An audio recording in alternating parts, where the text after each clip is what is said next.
Hello friend, આજે આપણે બનાવીએ દહીં ચાટ પૂરી. તો બનાવવાની શરૂઆત કરીએ.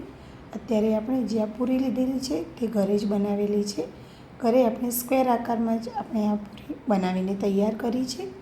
તો તેની ઉપર આપણે ખાંડ નાખી અને એકદમ સરસ એવું મિક્સ કરી અને સ્મૂથ દહીં બનાવીને તૈયાર કરેલું છે. તો તેની ઉપર એડ કરી લઈશું. એકદમ ટેસ્ટી આ આપણે દહીં ચાટ પૂરી આજે બનાવી અને રેડી કરી રહ્યા છીએ.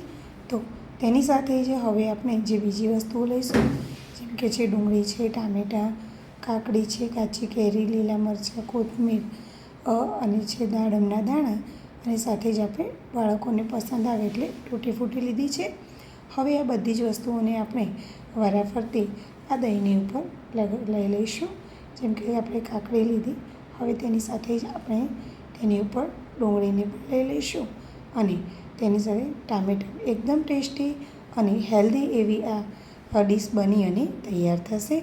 તેની સાથે જ આપણે હવે તેની ઉપર કાચી કેરી લઈશું. તેનો ટેસ્ટ ખૂબ જ સરસ આવે છે.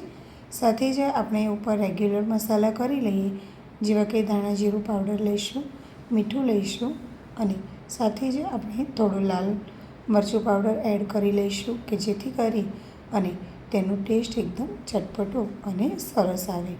તેની સાથે જ આપણે તેની ઉપર થોડો ચાટ મસાલો પણ એડ કરી લઈશું. એકદમ ટેસ્ટી આવી ચાટપુરી બનાવવા માટે આવી જ નવી નવી રેસીપી અમારા રસોડે જોતા રહો. તેની સાથે જ આપણે ટોમેટો કેચઅપ એડ કરેલું છે અને સાથે જ આપણે ગ્રીન ચટણી પણ એડ કરેલી છે. તેની ઉપર હવે આપણે સેવ લઈ લઈશું. આ ઘરે જ બનાવેલી સેવ છે. તમે એકદમ ઝીણી નાયલોન સેવ આવે તે પણ લઈ શકો છો. એકદમ ટેસ્ટી આ રેસીપી બની અને તૈયાર થાય છે. સાથે જ બાળકોને પસંદ આવે એટલે આપણે તેની ઉપર થોડી તૂટી ફૂટી એડ કરીશું અને લીલા મરચાં છે, જે એકદમ મોળું મરચું લીધેલું છે કટિંગ કરીને, તે લઈશું. સાથે તેની ઉપર લીલા ધાણા એડ કરી અને આપણે જે દાડમના દાણા લીધા હતા તે પણ તેની ઉપર લઈ લઈશું. એકદમ સરસ એવું આપણી આ ટેસ્ટી એવી દહીં ચાટ પૂરી કંઈક અલગ જ લુકમાં આજે આપણે બનાવી અને તૈયાર કરી છે. ગરમીમાં બાળકોને તો બીજું કંઈ ભાવે નહીં, પણ આવું ચટપટી વાનગી તમે બનાવીને આપો ને તો તેમને ખૂબ જ પસંદ આવે. તો એ અત્યારે આપણે દહીં ચાટ પૂરી બની અને રેડી છે. તમને મારી રેસીપી કેવી લાગી છે તે કોમેન્ટ કરીને જરૂરથી જણાવો. અત્યાર સુધી જો મારા વિડીયોને લાઇક, શેર અને સબસ્ક્રાઈબ ના કર્યું હોય મારી ચેનલને, જરૂરથી કરી લેજો.